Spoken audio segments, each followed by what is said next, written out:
ici, à Stockholm, l'Union soviétique mène dans le championnat du monde de hockey sur glace par 4-0 contre le Canada. On joue depuis 11 minutes et à la suite d'une série de tirs sous tous les angles, avec d'ailleurs un maximum de réussite, je crois, les Russes qui jouent en maillot blanc contre les Canadiens en maillot foncé, les Russes ont littéralement bousculé, abasourdi les Canadiens et ont marqué 4 buts en un temps record. Les Soviétiques, là, se sont repliés et les Canadiens viennent de tirer. Les Canadiens en maillot foncé, les Russes en maillot clair. Les Russes repartent à nouveau à l'attaque et on a l'impression, à la fin de ce premier tiers-temps, ou tout au moins dans la deuxième partie de ce premier tiers-temps, on a l'impression qu'il n'y a qu'une seule équipe sur la glace. Que va-t-il se passer? Les Canadiens vont-ils reprendre du poil de la bête? Les Canadiens qui furent pendant si longtemps les maîtres incontestés du hockey, même lorsqu'ils envoyaient en Europe leurs équipes amateurs, vont-ils continuer à se laisser bousculer par les Soviétiques? Vont-ils accepter de recevoir une leçon? Ou bien vont-ils se rebiffer? C'est, je crois, la question qui se pose maintenant et c'est les minutes qui viennent qui vont nous apporter la réponse. Virchow, le Soviétique, tire et Stevenson bloque. Stevenson, le gardien canadien, passe à ses arrières. Non, la ligne d'attaque soviétique est encore là. Passe et Virchow tire et marque. Virchow tire et marque facilement, bien qu'il soit tombé à genoux. C'est le 5e but des Soviétiques. Vous allez le voir maintenant. Voici au ralenti. Voici comment ça s'est passé grâce au procédé du magnétoscope. Voilà, le gardien du Canadien était sorti et Virchow, le prenant complètement à contre-pied, a marqué le 5e but.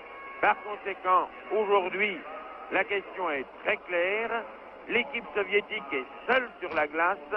Je ne peux pas vous dire que l'on va assister à un combat dramatique pour la bonne et simple raison qu'une équipe domine l'autre de la tête et des épaules.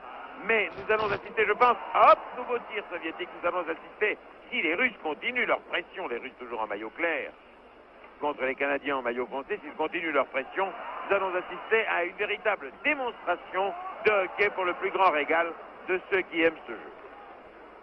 Contre-attaque canadienne, elle sera la Bourbonnais de Québec, qui malheureusement est allé sur la partie charnue de son individu, à la suite d'un patin russe placé comme il le fallait. Par hasard, je dis bien par hasard, car c'est peut-être la deuxième fois depuis le début de la rencontre que cela se produit, les Canadiens pressent les Russes sur leur but. Begg tire, mais il y avait offside.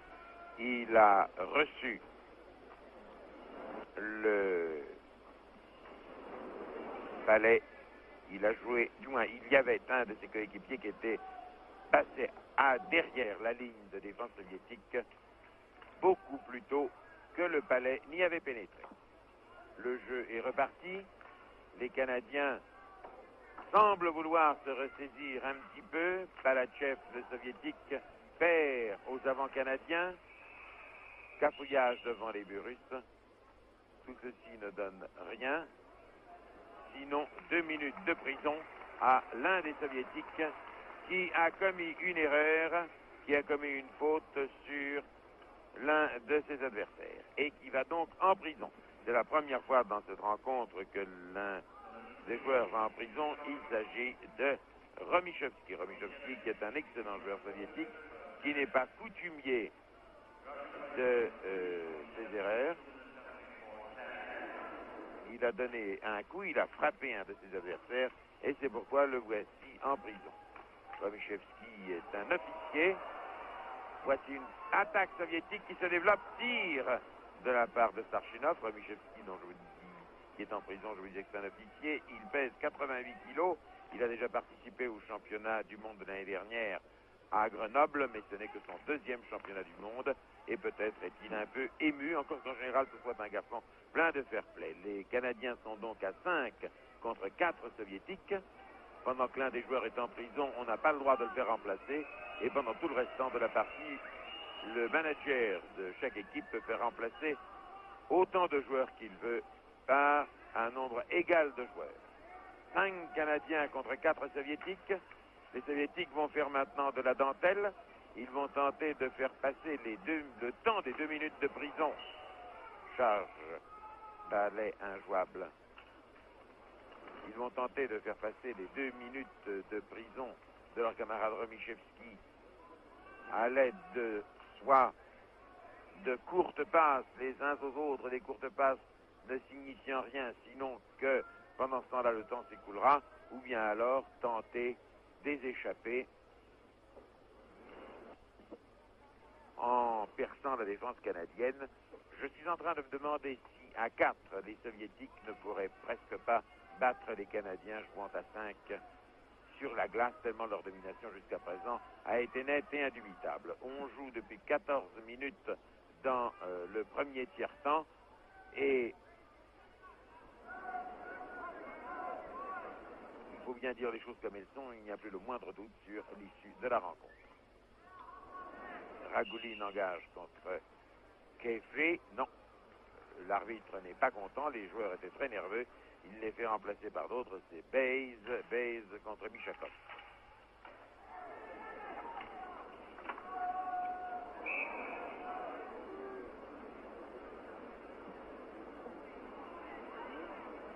Le Palais est sorti en dehors de la limite de la patinoire. Il est revenu. D'où engagement, discussion, longue discussion. Et oui, ce sera très long entre l'arbitre qui porte une chemise rayée, les Canadiens, tandis qu'aucun Soviétique n'est intervenu dans cette discussion.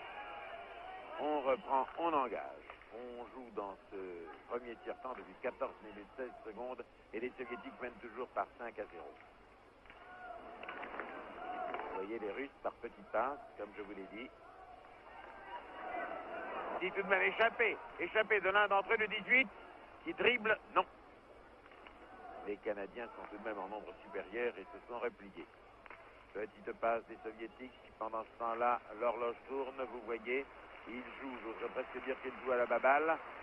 Pendant ce temps-là, le temps passe et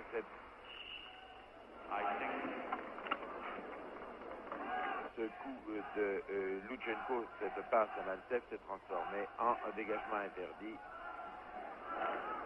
C'est-à-dire que lorsqu'un joueur envoie le puck depuis derrière la ligne rouge centrale au-delà de la ligne de but de l'adversaire, le jeu est interrompu et l'engagement se fait à l'un des points d'engagement dans la zone de défense de l'équipe en faute. C'est ce qui se produit en ce moment-ci, puisque le puck, depuis derrière la ligne rouge qui marque le centre du terrain, est allé au-delà de la ligne de but de l'adversaire. Engagement par Firsov et Hargreaves. Palais injouable.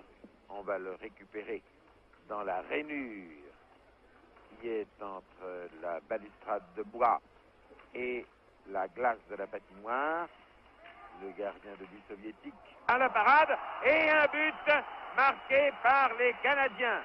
On aurait dit qu'il pressentait, je pense que c'est Pinder, oui c'est Pinder qui a marqué ce but. Nous allons voir comment ça s'est passé. Regardez, voici comment cela s'est produit il y a un instant. Hop, et voilà. Pinder pris à contre-pied sur son côté droit. Le Canada a sauvé l'honneur et n'est plus mené que par 5-1. Vous voyez, il jouait à 5 contre 4, peut-être même d'ailleurs que le 5e soviétique était déjà rentré sur la glace, mais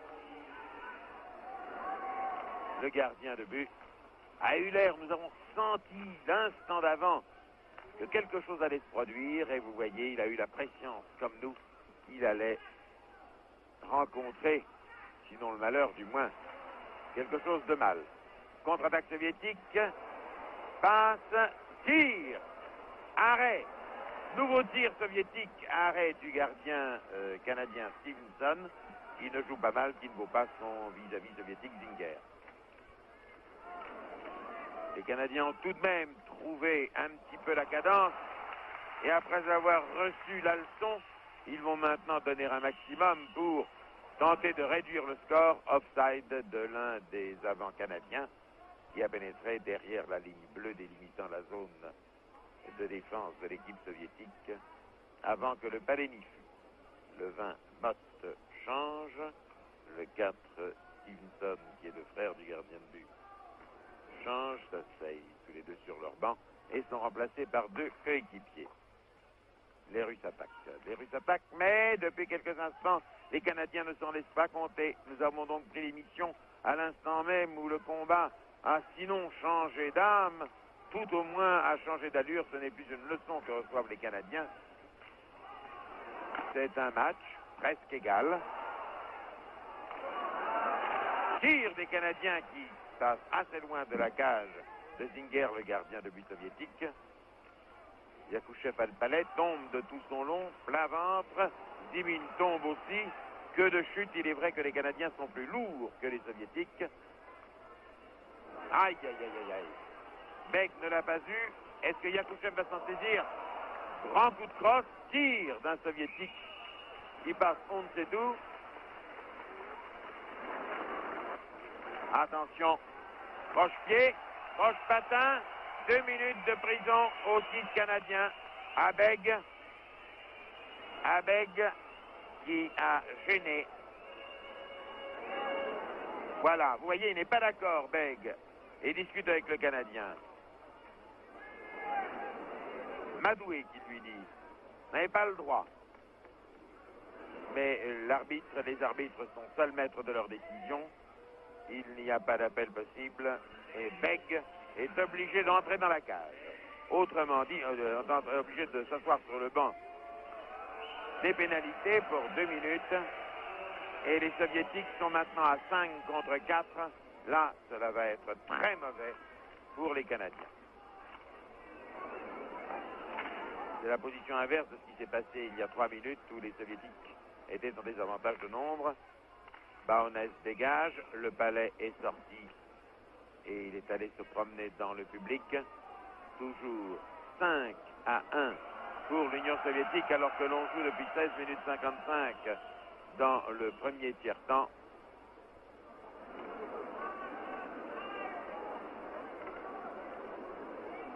Et que le jeu devient un peu plus dur, un peu plus heurté. Maltsev contre King. Un certain nombre de gestes brutaux. Firsov passe à Harlamov. Harlamov accroché par une crosse canadienne. Les Russes sont obligés de passer constamment en arrière. Ragoulin pour tenter de se dégager. Maltsev. Ragoulin à nouveau. Déploiement des Soviétiques. Harlamov qui perd la ligne canadienne, perd le palais, non, passe à l'un de ses coéquipiers qui lui patine, passe à Firsov. Firsov sur la gauche. Le jeu a ralenti depuis un instant. Harlamov tire et n'entre pas. Bikulov est allé le chercher. Va-t-il tirer? Sans doute oui. S'il n'est pas gêné là. Oh. Le voici où il était le palais. Il était entre les genoux de Baunas, le rouquin qui est l'un des arrières du Canada. Tout depuis 17 minutes 42.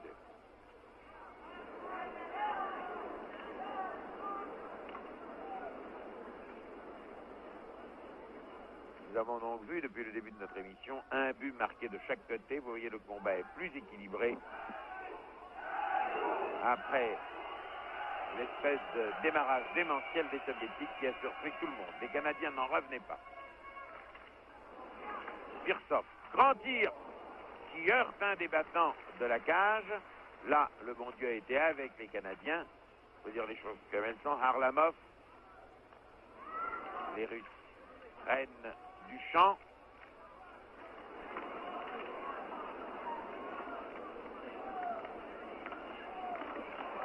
Hop, c'est tout près. Oh là là, la belle bagarre. Et finalement, le gardien de but choisit de se coucher. Regardez-moi, entre cette forêt métallique, entre cette forêt de patins. On joue depuis 18 minutes 12 dans le premier tiers-temps. L'Union soviétique mène par 5-1 contre les Canadiens.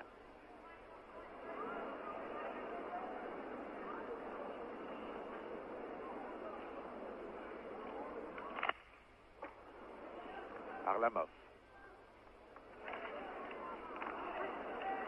Hargreaves s'en saisit, dégage enfin son camp et cela se transforme en dégagement interdit puisque d'avant la ligne rouge qui marque la moitié de la patinoire. Le balai est allé au-delà de la petite bande rouge qui marque la ligne du but de l'équipe adverse. Engagement donc pas début canadien. Les Canadiens sont toujours 5-4, 4 contre 5, puisqu'ils en ont un en prison. Mais ils se défendent comme des diables dans un bénitier. Et les Russes, malgré leur supériorité numérique, ne peuvent rien.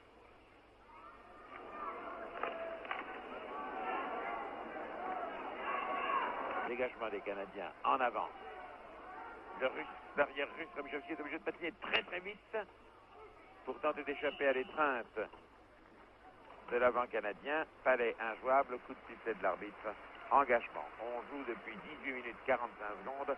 Il reste 1 minute 15 à aller. Si les Russes gagnent ce match, eh bien ma foi, ils rejoindront avec 3 victoires sur 3 rencontres, ils rejoindront en tête du classement général la Tchécoslovaquie.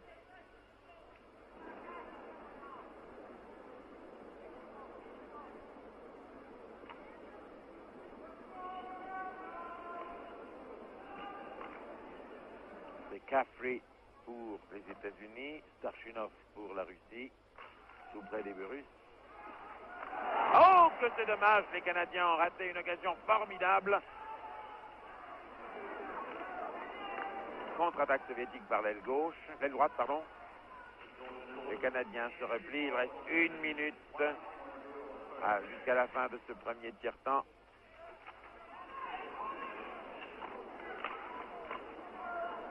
Caffrey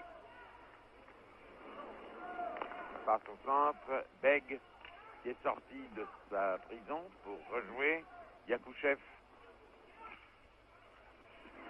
très gêné par King, balai injouable, coup de sifflet de l'arbitre. On joue depuis 19 minutes 26, dans 34 secondes, il va y avoir la sirène de 9, le 8 de dos, c'est Starchinov. Le soviétique et le 19, c'est Yakouchev, et le 19 canadien, c'est Bourbonnais, l'un des 2 seuls Canadiens français.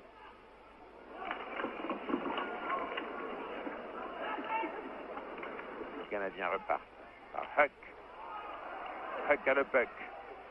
Belle attaque canadienne. Ils sont là, haut, bien placés, mais reperdent. Tir canadien qui est arrêté par le gardien de but soviétique, détourné dans quelques secondes. La sirène, les Canadiens se sont ressaisis et depuis que nous avons pris l'antenne, ils font réellement jeu égal avec les Soviétiques. Dans 4 secondes, c'est la sirène. Non, c'est trop tard. Tire. La sirène, juste après l'arrêt, à la fin du premier tiers-temps, c'est 5-1. Nous allons vous passer maintenant quelques passages du deuxième tiers-temps.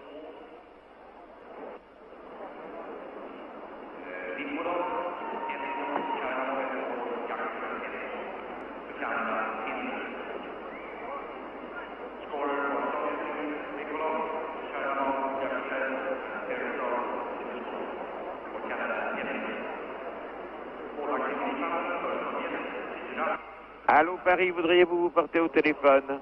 Voudriez-vous vous porter au téléphone?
Rangoulian a perdu son casque, ce qui n'empêche ses camarades de foncer.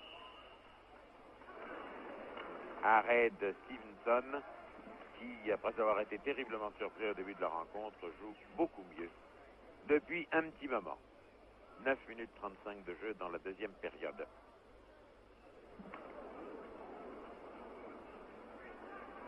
Notre émission, elle, qui a 45 minutes, essaye autant que faire se peut de vous donner une physionomie de la rencontre. 45 minutes doivent résumer 2h20 de jeu.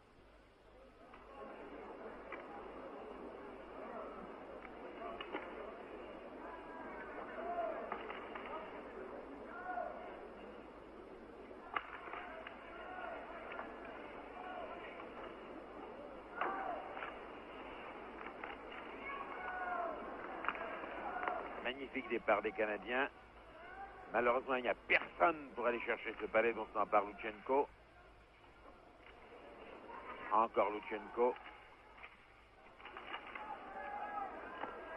Arrêt de la main, tir formidable d'un arrière canadien qui est DeMarco, applaudi par tout le public, mais ce tir en boulet de canon est passé à côté de la cage de Zinger.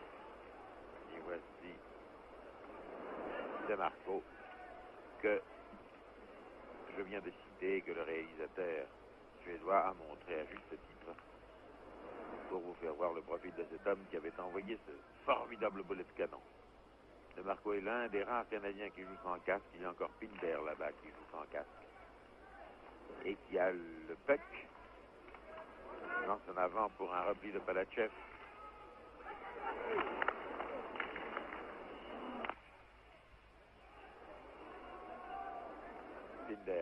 Pinder, l'homme non casqué. Hargreaves. Repli russe. Départ russe. Michalov, un de ses coéquipiers qui tire. Non, ça allait trop vite et il patinait trop en avant. Il a perdu l'équilibre en tirant, ou juste un peu avant de tirer.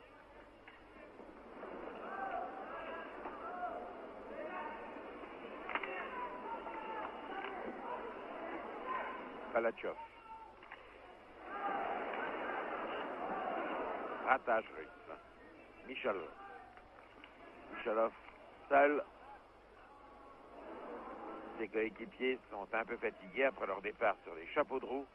Et finalement, les Soviétiques n'ont aucune raison de presser par trop les Canadiens, puisqu'avec 6-1, ils peuvent se contenter de vivre sur leur avance, mais Mishakov en veut. Mishakov repart, dribble, joliment, passe à Palachov, Petrov, mais Stevenson, en s'étendant, vous l'avez vu, a réussi à arrêter le balai et il est fort applaudi par le public suédois, particulièrement connaisseur. On joue depuis 11 minutes 32.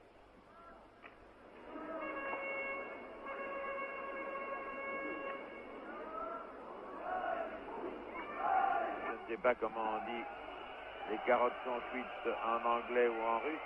La traduction littérale ne signifierait rien. Caressa cook ou bien Markovskis Varine, ça ne fait rien. Je crois bien qu'à 6-1, il n'y a plus de remontée possible.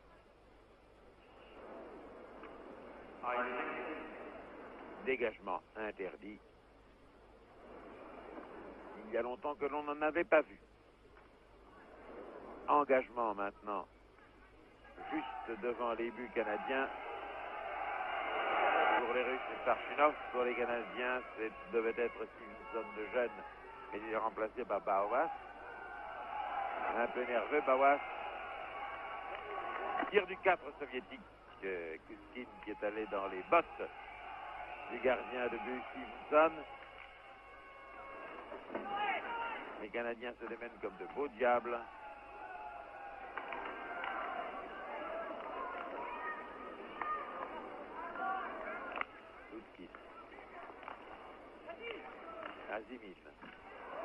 Zimin tombant. Et ça, c'est le jeu.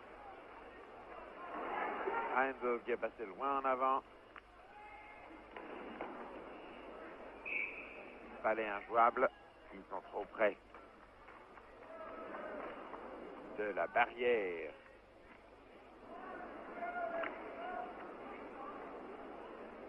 On joue depuis 12 minutes 23. Changement de joueur. Le 2 russe va s'asseoir. Davidov, le 7 aussi, Palachov.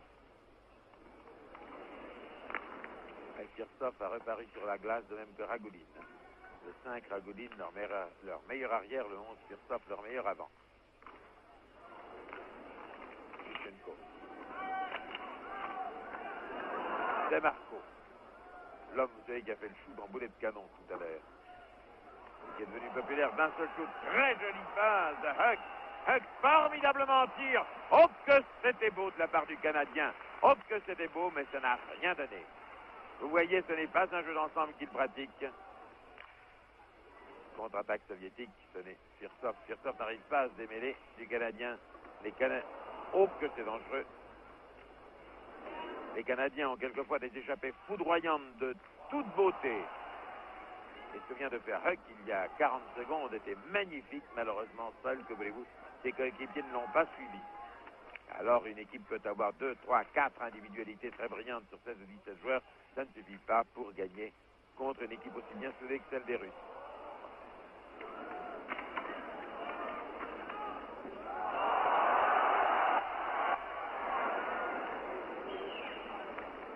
Romichevski surgit comme un diable dans la boîte.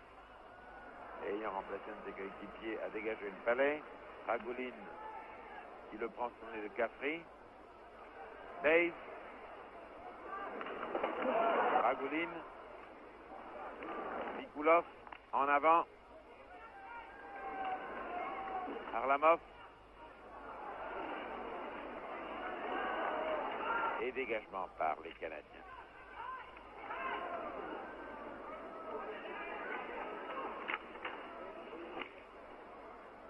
Harlamov toujours. À Palachov. Palachov en arrière à Romichevski. Romichevski sans doute à Palachov encore une fois. Hop, Mishakov, il perd. Très jolie passe de jeu. Très jolie passe de jeu. Baze.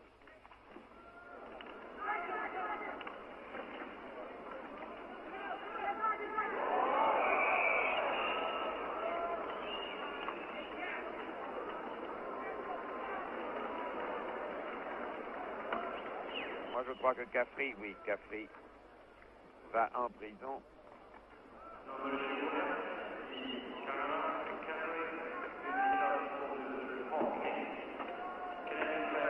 Il va crocheter l'un des Russes et il subira une punition de 2 minutes.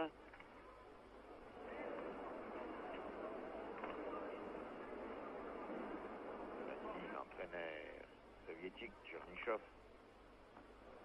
au milieu de ses joueurs.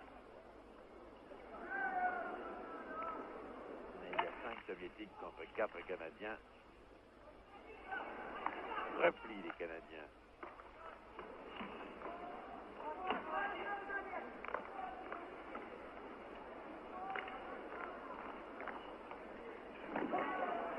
Arrêt brutal, plat ventre.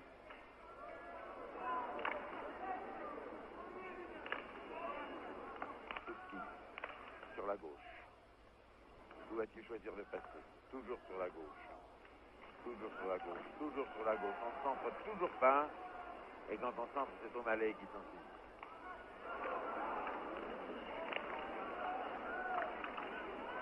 Ah, les Canadiens méritent de réduire d'un point l'avance des Soviétiques parce que vraiment ils jouent pas mal du tout.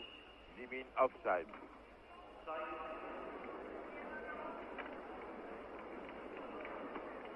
Offside et remise en jeu. On joue depuis 15 minutes 39 secondes dans la deuxième période. Quant à nous, ma foi, je suis bien obligé de vous dire que notre émission va bientôt se terminer puisque nous disposions de 45 minutes.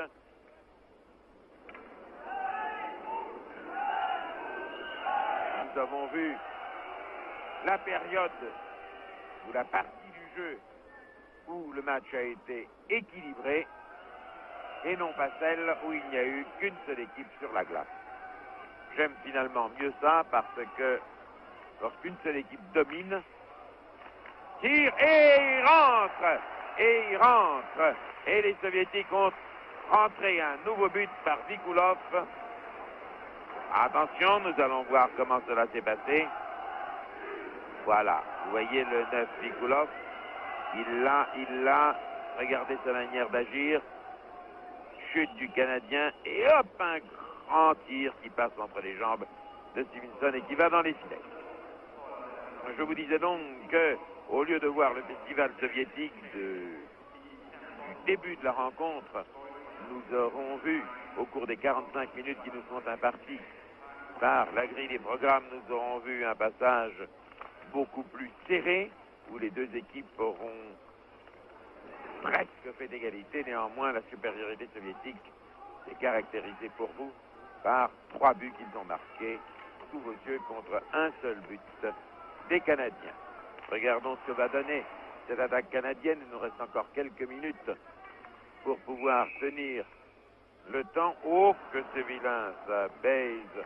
Oh là là. Monsieur Malseff. C'est Monsieur Baise. C'est Monsieur Malseff qui est d'ailleurs le coupable de cette espèce de... Eh oui, de ce vilain mouvement, et avec un porte-voix, son entraîneur lui a dit « Mon bonhomme, reviens sur le banc, je vais te remplacer par quelqu'un qui est moins nerveux que toi. » Engagement près de la ligne de but soviétique.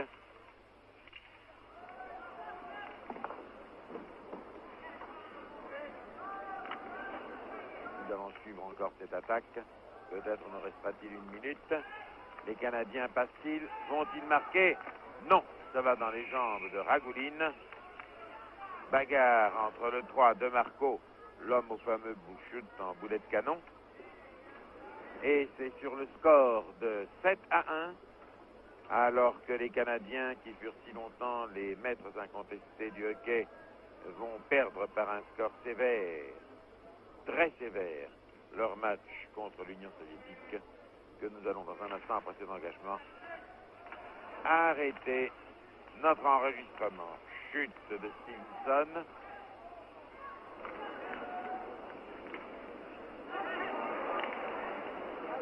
Contre-attaque canadienne. Est-ce qu'elle va donner quelque chose? Je l'espère pour eux, que l'on termine sur un joli but marqué par les Canadiens. Hélas non, le balai est injouable. Coup de sifflet de l'arbitre, remise en jeu, et nous arrêtons notre enregistrement réalisé à Stockholm au championnat du monde de hockey sur glace. Il n'y a plus aucun doute que l'Union soviétique batte le Canada, et elle rejoindra par conséquent en tête du classement de la Tchécoslovaquie, les deux équipes ayant gagné chacune 3 matchs. C'était un reportage de la télévision suédoise à Stockholm avec les commentaires de Léon Zitrone. À vous Paris.